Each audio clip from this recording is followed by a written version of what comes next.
মুহাম্মদ সাল্লাল্লাহু আলাইহি ওয়াসাল্লাম ছিল শ্রেষ্ঠ লিডার, এই জন্য ওই সময়ের জামানাটা ছিল সবচেয়ে সেরা।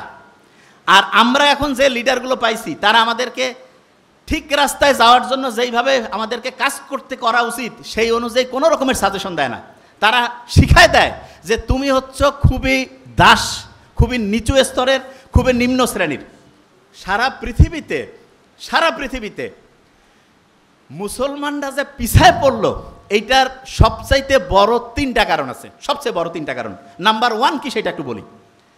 নাম্বার 1 হচ্ছে, প্রফেসর মোক্তার আহমেদ স্যার কিন্তু বলে গেছেন, আমি জাস্ট একটু খেয়াল করাই দেই। নাম্বার 1 হচ্ছে আমরা দুনিয়াতেও যে সেরা হইতে পারি এই চিন্তাটা আমাদের মধ্যে নাই।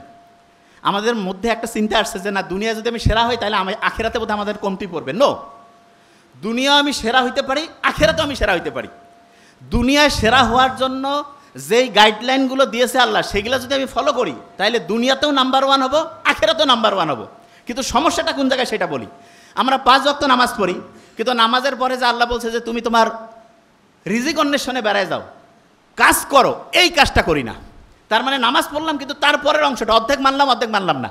এই কারণে দেখা যাচ্ছে যে ঠিক আছে নামাজ পড়তেছি, নামাজের পরের যে কাজটা সেটা না করার কারণে দেখা যাচ্ছে যেই কাজে যে সেরা হওয়ার কথা ছিল সেটা আমরা হইতে পারিনি। এটা নাম্বার 1। নাম্বার 2 কি, আমরা লিডার ঠিকভাবে তৈরি করতে পারি নাই। লিডার, আপনি দেখেন মেট্রো রেলগুলো যে অনুযায়ী বানানো হয়েছে, আলহামদুলিল্লাহ ভালো জিনিস। এই রেলের যে বগিগুলো এগুলো যদি আরও বড় করে বানানো যাইতো, প্রত্যেকে কিন্তু বসে আরাম করে যাইতে পারতো। কিন্তু এমনভাবে বানানো হয়েছে কিছু লোক বসতে পারবে, অনেকেই দাঁড়ায়, ঠেলাঠেলি করে পাশাপাশি করে যায়, ঠিক না? এবং অনেক মানুষজনও বলে যে না, আমাদের দেশে এত লোক কেমন করে সুবিধা দিবে। আপনি শুনলে অবাক হবেন, সবচেয়ে বেশি লোক যে জায়গায় আছে সেইখানে সবচেয়ে বেশি সুবিধা দেওয়া সম্ভব। তার মানে ঢাকা শহরের লোক সবচেয়ে বেশি, ঢাকা শহরের সবচেয়ে বেশি সুবিধা দেওয়া সম্ভব। কি কারণে? কারণ যত বেশি লোক হয় তত প্রত্যেকের কাছ থেকে অল্প অল্প টাকা নিলে হিউজ পরিমাণ টাকা হয়। কিন্তু এটা হচ্ছে না কেন? কারণ এখানে যারা লিডারশিপে আছে তারা নিজেরাই টাকাগুলো চুরি বাটপারি করে বিদেশে পাঠায়, অ্যাকাউন্টে ভর্তি করে। জনগণের যে সুযোগ সুবিধা সেটা আস্তে আস্তে নষ্ট হয়ে যায়।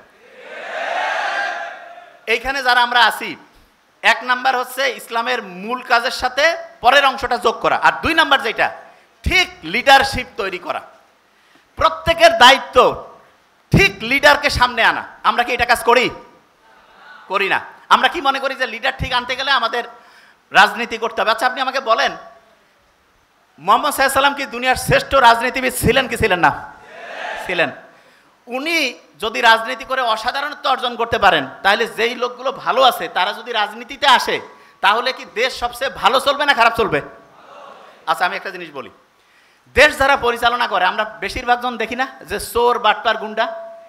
আপনি চিন্তা করেন তো, আপনি জাস্ট চিন্তা করেন যে প্রফেসর মোক্তার আহমেদ স্যার যদি একটা এলাকার পরিচালনার দায়িত্বে থাকতেন, উনি কি 1 টাকা চুরি করবেন? কি আস্তে করছেন মানে কি সন্দেহ আছে? 1 টাকা চুরি করতেন? আমরা এটা জানি না। তাইলে ওনাকে যদি আমরা একটা এলাকার দায়িত্ব দিতাম, জাস্ট এক্সাম্পল হিসাবে বলতেছি, তাহলে ওই এলাকায় যদি কোনো চুরি না হইতো, কোনো যদি কন্ট্রাক্টর 2 নাম্বারই করতে না পারতো, যারা সরকারি চাকরিজীবী তারা যদি 2 নাম্বারই না করতো, যারা হচ্ছে সিন্ডিকেট ব্যবসায়ী তারা যদি এটা কন্ট্রোল না করতো, তাহলে ওই এলাকার লোকজনের জীবনযাত্রা ভালো হইতো না খারাপ হইতো? ভালো। আমরা মূল জায়গাটায় হাত দেই নাই। মূল জায়গাটা কোনটা? সৎ লিডার দরকার। সৎ লিডার হইলে প্রত্যেকের লাভ হবে, প্রত্যেকের। আচ্ছা আপনি কি জানেন যে গোটাল বাংলাদেশটা একটা ফ্যামিলির মতো? কিসের মতো?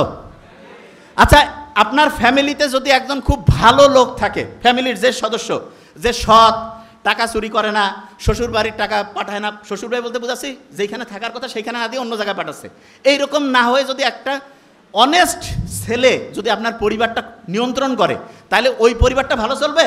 নাকি আরেকটা পরিবারে একজনকে রাখা হয়েছে, সে টাকা খালি পাচার করতেছে, অন্য জায়গায় দিচ্ছে, কোন পরিবারটা ভালো চলবে? প্রথমটা না দ্বিতীয়টা?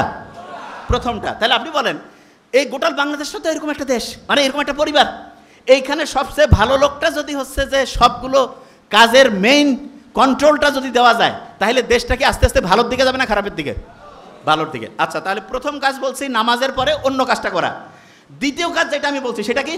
সৎ লিডার নির্বাচন করা। কি কাজ? সৎ লিডার। আচ্ছা তৃতীয় কাজটা খুব ইম্পর্টেন্ট, প্রত্যেকের যে ব্রেইন আছে, ব্রেইন এইটাকে সর্বোচ্চ ভালোভাবে ব্যবহার করা, সর্বোচ্চ ভালোভাবে। দেখেন একটা জিনিস, আল্লাহ কত সায়েন্টিফিক, দেখেন আল্লাহ কীরকম সায়েন্টিফিক, শুনলে অবাক হবেন। আমাদের একজনের হাত একজনের পা, একজনের চোখ, কান আপনি চাইলেই কেটে আরেকজনকে লাগাই দিতে পারবেন না, যে ভাই এটা আবার কেমন কথা। হ্যাঁ, আপনি চিন্তা করেন তো, এই যে কালা জাহাঙ্গীর, পিস্তল, রাইফেল, কত নামের অনেকজনকে পাওয়া যায় না? কারো হাত কেটে যদি আরেকজনের হাতে লাগাই দিলে যদি সেই লোকটা বাঁচত, যেরকম শয়তানি সরকার থাকে বিভিন্ন সময় দেশে, এদের যাদের হাত পার দরকার হয় সবাইকে নিয়ে যায়, বিশেষ করে মাদ্রাসার স্টুডেন্ট তো খুব পছন্দ, ওদের নিয়ে যায় হাত টাত কাটিয়ে আরেকজনের লাগাই দিত, ঠিক না? দেখেন আল্লাহ জানে যে এই মানুষ কি জাত, সেটা আল্লাহ তো ভালো করেই জানে। এই জন্য আল্লাহ এমন সিস্টেম করছে, হ্যাঁ আপনার হাত পা চোখ শরীরের বিভিন্ন অংশ ট্রান্সফার করা যাবে, ট্রান্সপ্লান্ট করা যাবে, কিন্তু সেইটার জন্য টেস্ট করা লাগবে। এবং সবচেয়ে ভালো হয় হচ্ছে, দেখা যায় সাধারণত যার সাথে রক্তের এবং অন্যান্য গ্রুপগুলো ম্যাচিং হয় তাদের জন্য ভালো হয়। তাই এইটা সাধারণত আত্মীয় স্বজন, নিজের ফ্যামিলি বা কাছের সম্পর্কের যাতে তাদের ভালো হয়, অন্যরাও হইতে পারে, তবে টেস্ট না করে যদি লাগাই দেন, যেই লোকটা বাঁচার কথা ছিল 6 মাস, সে দেখা যাবে যে 6 সপ্তাহে মরে গেছে। বুঝতে পারছেন আমার কথা? দেখেন আল্লাহ কি সাইন্টিফিক্যালি অ্যারেঞ্জ করছে জিনিসটা, আল্লাহ বানাইছে এই শরীরটা। অনেকে বড় বড় বিল্ডিং, কম্পিউটার এগুলো দেখে মনে করো ওরে বাপরে বাপ কি জিনিস বানাইছে। আপনি শুনলে অবাক হবেন, আপনার এই যে হাতের মধ্যে যে একটা ছোট্ট কোষ আছে না, কোষ, সারা পৃথিবীতে যত সম্পদ আছে এখন সবগুলো যোগ করে একটা কোষ বানাইতে পারবেন, একটা কোষ। বুঝেন নাই তো? আপনার আমার শরীরে প্রায় 1 লক্ষ ট্রিলিয়ন, মানে এটাকে আমি আসলে সহজ করে না বললে তো বুঝবেন না, আমি আগে ব্রেনটার কথা বলি, নোবেল যেটা বলে গেছে 86 বিলিয়ন, তার মানে 1 বিলিয়নে 100 কোটি, এরকম 86 দিয়া মানে 100 কোটির মতো 86টা, বুঝতে পারছেন? এইরকম শুধু এই যে খুলির মধ্যে আছে, আর সারা শরীরের কথা বাদে দেন, এই খুলির মধ্যে যেটা আছে তার একটা কোষ বিজ্ঞানীরা যত টাকা পয়সা আছে সবগুলো খরচ করে বানাইতে পারবে না, এখন পর্যন্ত চিন্তাই করা যায় না। বিজ্ঞানীরা করছে যে না এটা হচ্ছে অটোমেটিক নেচার থেকে আসছে, কারণ আজ এটা বানাইতে পায় না, তখন কয় যে এটার ব্যাখ্যা খুঁজে পাওয়া যাচ্ছে না। এই যে ডারউইন যে আছে না, বলছে যে বান্দর থেকে আসছে, বিশ্বাস করেন মিথ্যা কথা। তাইলে এখন কবেন যে স্যার মিথ্যা কথা, তাইলে বইয়ে পত্রে যে পড়তেছি, ব্যাপারটা হয়েছে কি, বহু টাকা ওরা ওইটাতে ইনভেস্ট করে ফেলছে, এখন ওইটা যদি মার্কেটে না চলে তাহলে ওই টাকা এখন উঠাবে কেমন করি, এই জন্য করছে যে হ্যাঁ ওইটাই ঠিক আছে। কিন্তু সত্যি কথা বলতেছি, এখন পর্যন্ত একটাও প্রমাণ করতে পারে নাই যে সারা পৃথিবীতে মানুষ তৈরি হয়েছে বানর থেকে, কেউ প্রমাণ করতে পারে নাই।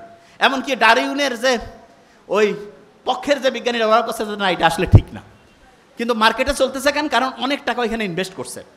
মানুষকে বানাইছে আল্লাহ, এইটা এদের বলতে সমস্যাটা কোন জায়গায়, এটা অনেকে বুঝে না যে ভাই এটার কারণটা কি, মানুষকে আল্লাহ বানাইছে এটা বললে সমস্যা কোথায়, এইটাই হচ্ছে মেইন সমস্যা। মানুষকে আল্লাহ বানাইছে এটা যখনই কেউ বিশ্বাস করবে, তাহলে আমি যদি একটা জিনিস বানাই ওইটার ভালো কিসে খারাপ কিসে সেটা আমি জানবো না। আমি যদি বলি যে এইটা একটা মেশিন, এটা আমি বানাইছি, তাহলে এটার গাইডলাইনটা কি আমার অনুযায়ী চলবে না আরেকজন দিলে হবে? তা ওরা বলতেছে যে না মানুষ তো বানর থেকে আসছে, তার মানে আল্লাহ বলে কেউ নাই, আল্লাহ মানুষকে তৈরিও করে নাই, তাহলে গাইডলাইন আমাদের অনুযায়ী চলবা। এই জায়গাটাই হচ্ছে সবচেয়ে বড় সমস্যা, অন্য আর কোনো সমস্যা না। তার মানে হচ্ছে আল্লাহ মানুষকে বানিয়েছে এবং মানুষই হচ্ছে এইটার সব কীভাবে চললে সবচেয়ে সেরা হবে তার সব গাইডলাইন এখানে আছে। আচ্ছা, এই যে মোবাইল যে আছে, মোবাইলের মধ্যে আপনার প্রোটেক্টর লাগান না?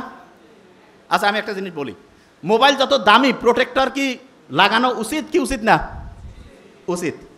মেয়ে যারা আছে, মেয়ে নারী, এখানে কেউ নাই কিন্তু আমাদের মা বোন তো আছে, তাদের জন্য পর্দার বিধান করছে না? মেয়েদের দাম বেশি না ছেলেদের দাম বেশি ইসলামে বলেন তো?